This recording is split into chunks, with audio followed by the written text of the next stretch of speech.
जी अब इस टाइम 12 बज रहे हैं। जी। तो अब इस टाइम कहाँ जा रहे हो आप?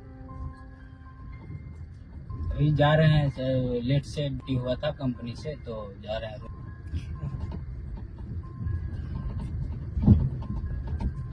तो छुट्टी आज लेट ही हुई है या मतलब छुट्टी लेट हुई है या लेट आए हो आज निकल के? नहीं, आज लेट आए, थोड़ा ओवर टाइम काम- लगाया होगा। हाँ, काम बचा रहा के लिए लेट हो गया। कंपनी ओवर टाइम लगा देती होगी ना? जी जी। ठीक है। तो शादी वादी हो रही है आपकी? नहीं, अभी शादी नहीं हुई। लेट नाइट हो रहा है और इतनी रात को आप गाड़ियों को हाथ दे रहे हो, नहीं, मैं गाली नहीं दे सकता। तो क्या ये सही समझते हो आप? ये सेफ है?